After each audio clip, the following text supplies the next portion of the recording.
What's up, everybody? Welcome to Moneyline Media. Hope you guys are having an absolutely wacky, wonderful Wednesday. Right? It's Wednesday? Right, it is. It is. We are. We got a great show cooked up for you guys tonight. We got another interview, full of interviews today. We're going to be joined in just a moment by Cortney Braswell. He is the outside linebacker coach for Appalachian State. Had a good year this year. I like James said he's the outside linebacker coach for App State. He spent some time at Louisville. He's been a head coach on many different high school teams, defensive coordinator, defensive backs, and he was a running back at Liberty.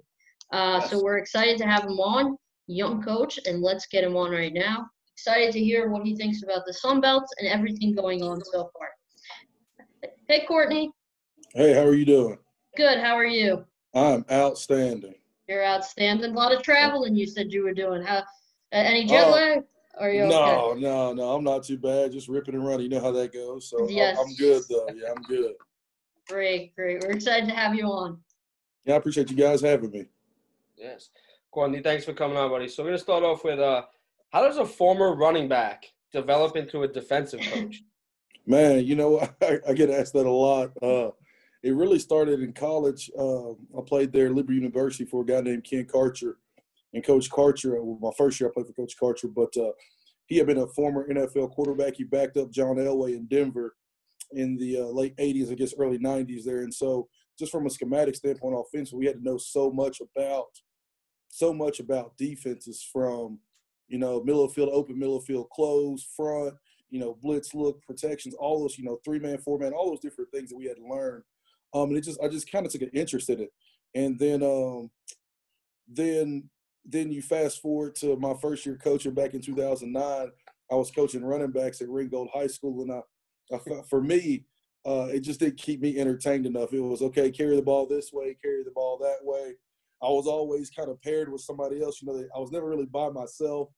And so I've always been kind of an independent guy. And so I kind of made my way to the defensive side and just the strategy of it. And I think I had a different temperament for it. And so it kind of grew on me, and I became obsessed with it. And here we are almost 12 years later, just in love with defense. Do you feel like a little bit of a spy? Could you kind of know what's coming from the offensive side too? Is it a little bit of you're a spy, you're kind of like a CIA agent? Yeah, I'm definitely a double agent for sure. Right. My loyalties lie. I find myself even in our practices now. I'll make my way over to the running backs and their lines during pre-practice warm-ups and talk a little smack with them. They're always going to be near and dear to my heart, but I let them know we're trying to smack them up when we spot that ball. So I enjoy it. I miss it. I like to think I can still go out there and have one more carry in me, but I think I'm probably 60 pounds overweight for that. So, but I do. Like I said, I enjoy it. And like I said, I try to cut the running backs. Our running back, Cam Peoples, had a phenomenal bowl game against North Texas and set a bowl record for rushing yards and touchdowns. And he came off the sideline one time. He walks by me and I was like, "Hey, man, that last one looked like me back in 2005." And he just laughed. So I always enjoy kind of taking shots at him like that. So awesome. So you did spend a lot of time coaching high school. What has that taught you, and how has that translated into you now coaching in the college and big schools? Well, it's very alike and then very dissimilar in some ways. I think the ways that are alike are, it's still football, and it's still, for me, and my personality is loving kids, man, and loving on them and wanting what's best for them. So in that regard, it's very similar. I think the biggest thing that's prepped me is not the football that I coached as a high school coach, but the teaching that I did in the high school classroom. I don't know if you've heard me talk before on different podcasts. I speak all the time about differentiating instruction and being a high school teacher.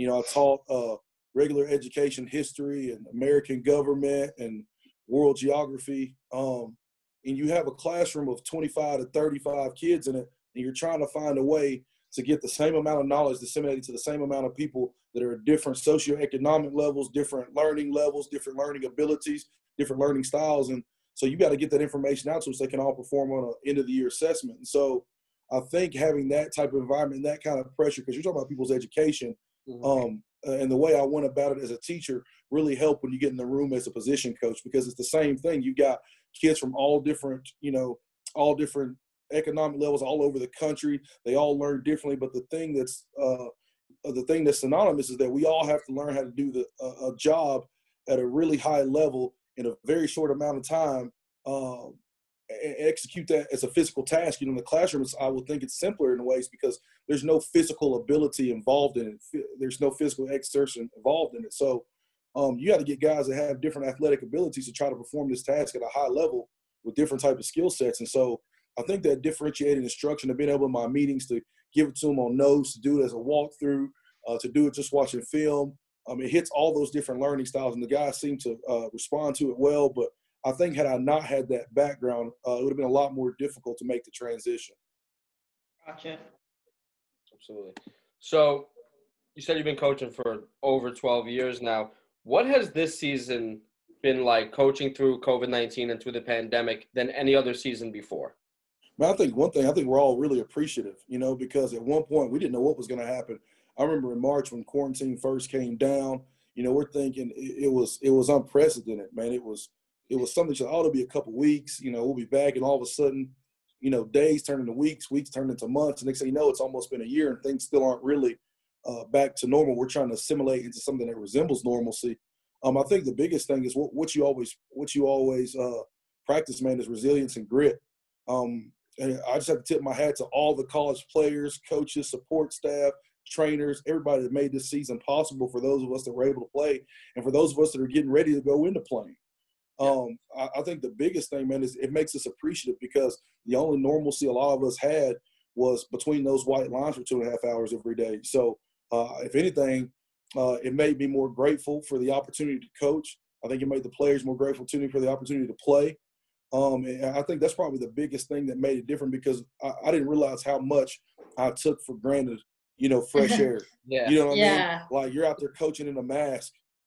You're wash your hands, you're distance away. I mean, I didn't appreciate how privileged that we were with those things and how much freedom we had. And so having to be super conscientious of the virus, having to be super conscientious how you carry yourself and health standards and things of that nature, man, I just appreciate the game so much more than I did before. And so I think, if anything, man, there's a overwhelming feeling of gratitude that we're able to get it done and that we're able to continue to do it, and that do it at a high level.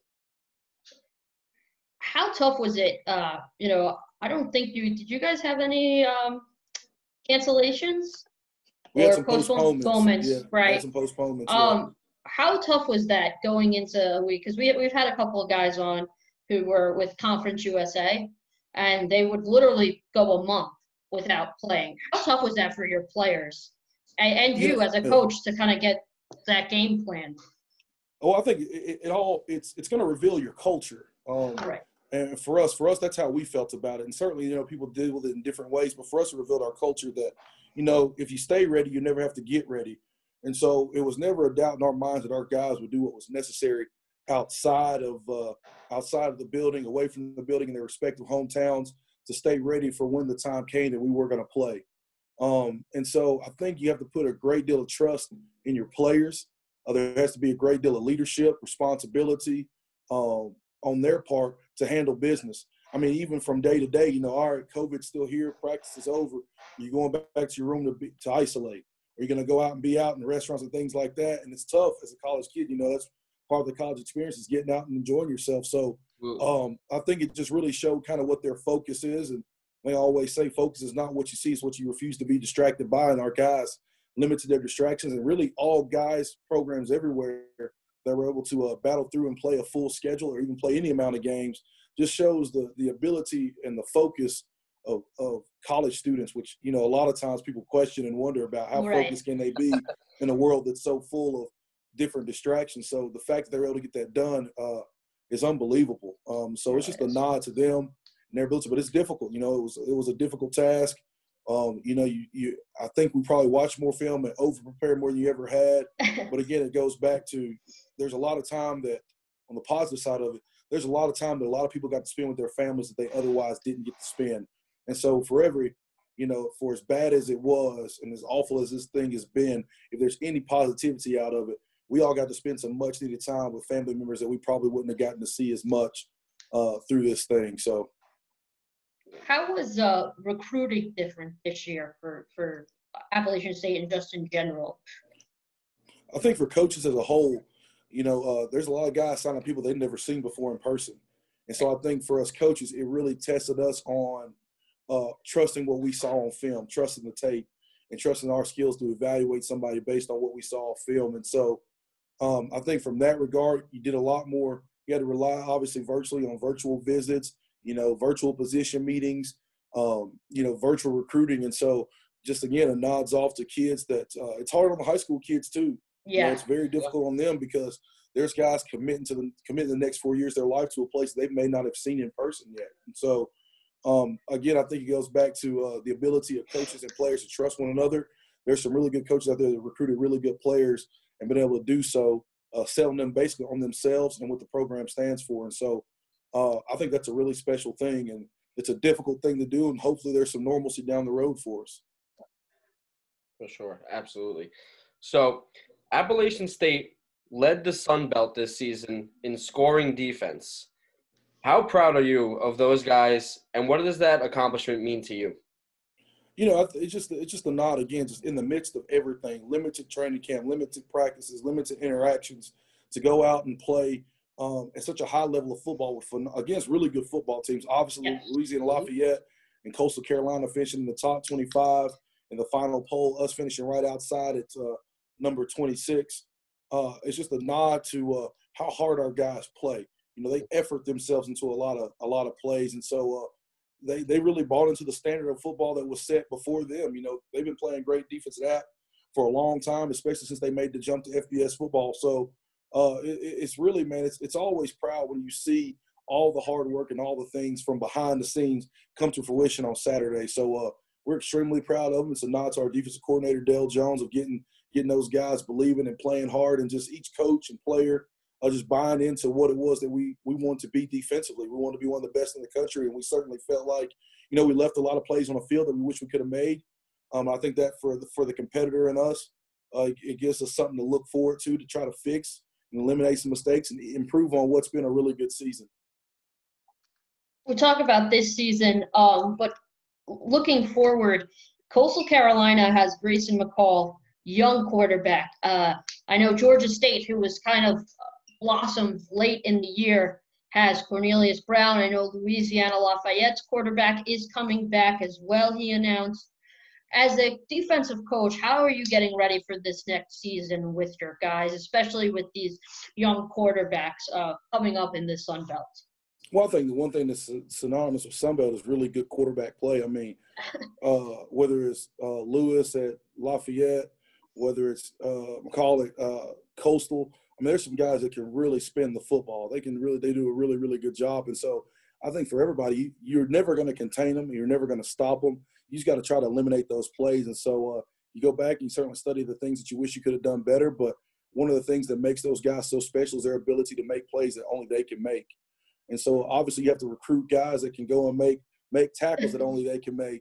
But it goes back to that same thing of just playing great 11-man defensive football, where you got to get every guy to the hat, because sometimes it takes more than one guy to get those guys on the ground. It takes more than one guy to corral them and limit those plays. So I think still coaching effort, still coaching execution, understanding that those guys are going to make plays because they're special in their own right, but just trying to eliminate the number of those explosive plays and those special plays that they can make, and try to give yourself an opportunity to snap the ball another time. The Sun Belt really did make quite a leap this year into being close to either the best group of five conference or right under the American. How fun was that to be a part of it? Because that leap this year was very big.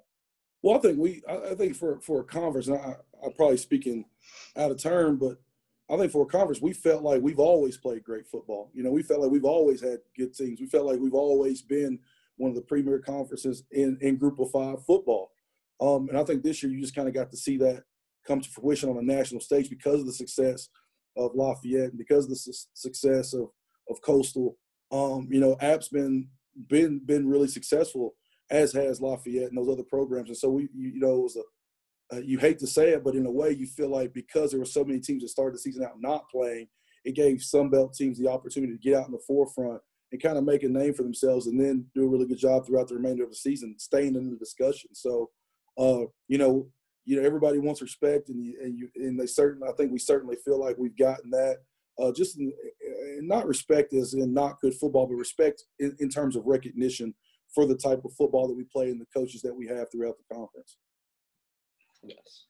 So you got hired by Appalachian State a year ago. What made you decide to move to App State?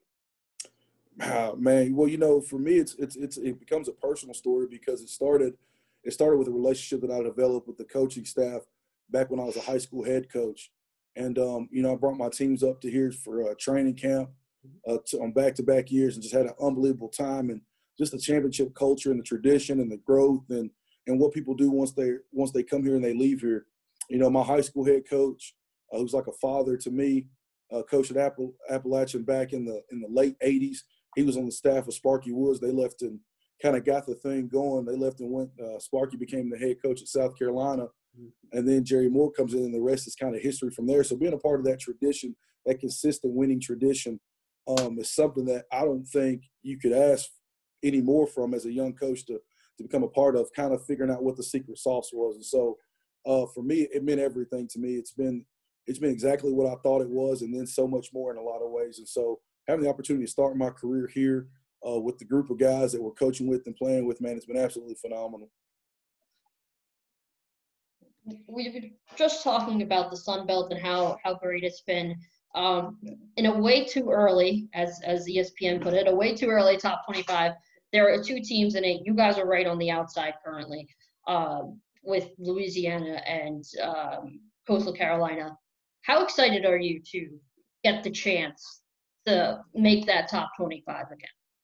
Oh, I think it's a huge part of our program. We want our program, just like they do, to be mentioned consistently and as one of the best in the country. And so, we like kind of being right on the outside. Gives us a carrot to chase. But again, it's a nod to those guys and the job that they've done this year, and over time they've earned it. And so that's the best part about the game. Rankings, preseason and postseason rankings don't matter. You get to go out and spot the ball and play and find out who's the best. And so, we're looking forward to another opportunity to go and play against those guys and see where our program ranks up as with everybody else in the country.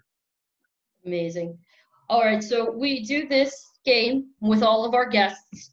It is a rapid fire, fun questions, and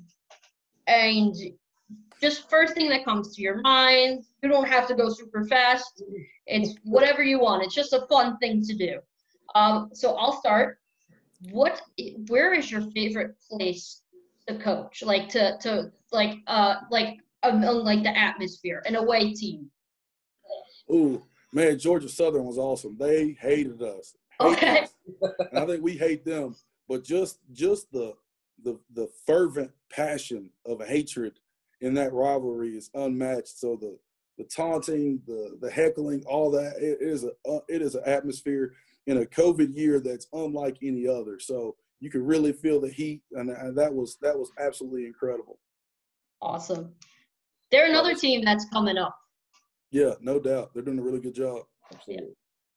So you've had a long coaching career, over 12 years now. You played in college, high school ball. What's your favorite city that you visited throughout your travels? Oh, man. That's tough. From the coaching standpoint, I don't really get out into the cities when we go and play. But there's just some. I mean, to be honest with you, the best answer is all of them. There's something about going to a new place and experiencing a new place and a new atmosphere where you don't know what to expect. And it's always surprising. Obviously, going to Georgia Southern, the fans, they're going out to Texas State. They got an incredible stadium.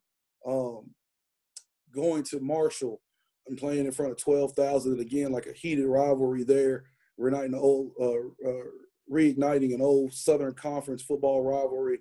I mean, just every place you go, there's just a little bit that you take with you that you remember. They're like, man, I'm going to remember that for the rest of my life. It's just one of the – so, even at Louisville, going and playing at Miami or going and playing at probably for me was going – when I was at Louisville, going to Florida State and standing on the hallowed grounds at, Doak Campbell was a really, really cool a cool experience for me because these are places that you see on TV growing up all the time. You're like, will I ever go there? And to be there and to be a part of that and to coach in that game was just it's just really cool experiences.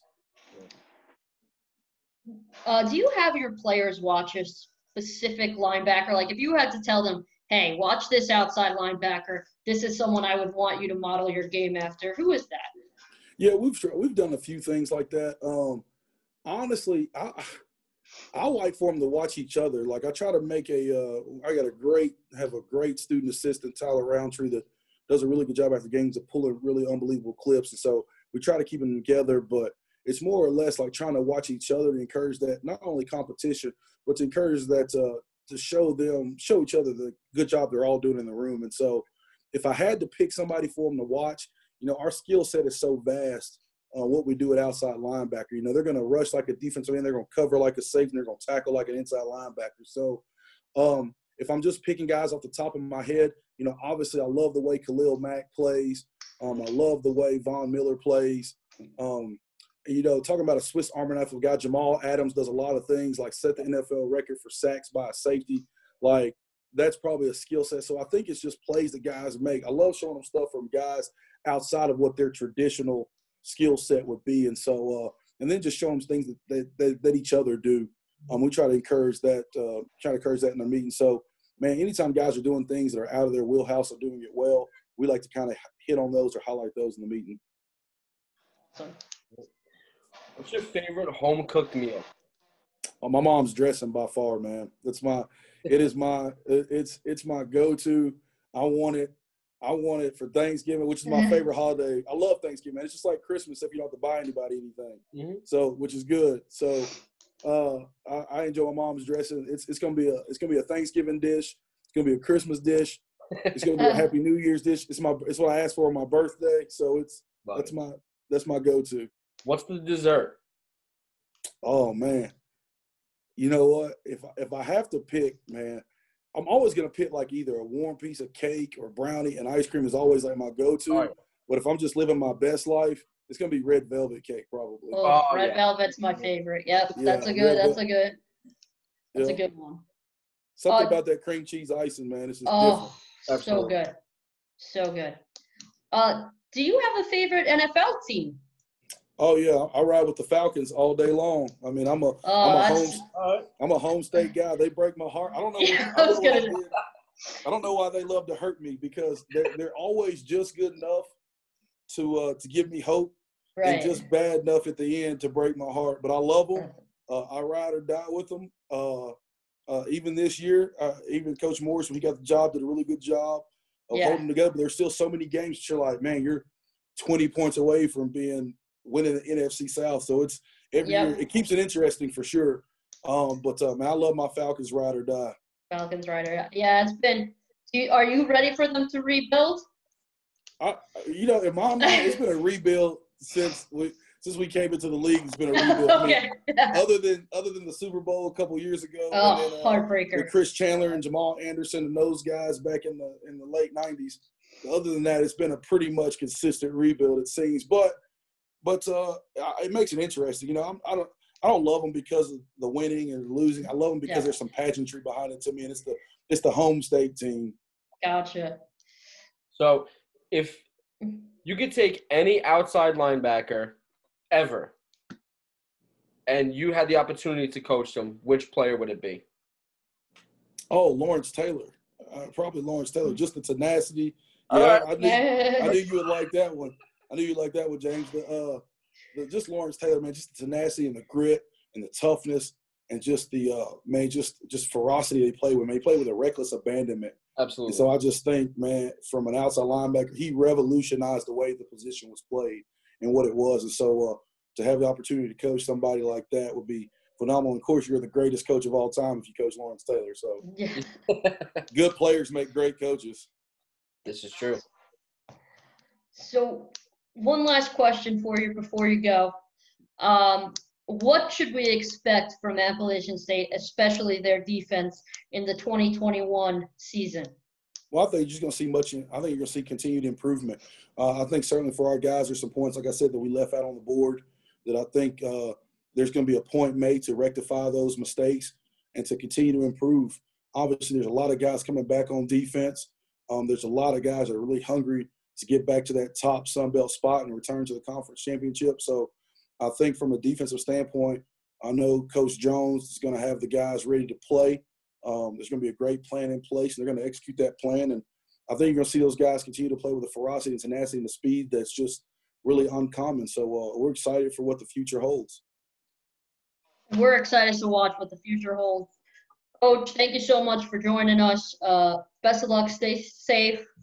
And we can't wait to have you back on again. Thanks, guys. I appreciate it. Y'all have a good night. You Thanks, too. Stay safe, stay well. All right.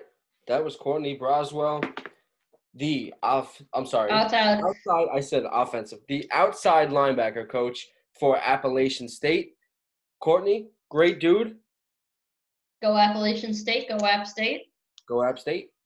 Go Sunbelt. Sunbelt's an awesome division. I know a lot of people are with the glitz and the glam of the SEC, the Big 10, the Big 12. Mm-hmm. But on my show. What? Yeah, I'm ragging on your show. But it's great to get these group of 5 guys in. We have a group of 5 guy next. But thank you guys so much for watching this. Click on our more interviews. Brooklyn Tide's Hot Stove below. And thanks, James. Stay safe. Stay well. Stay hydrated.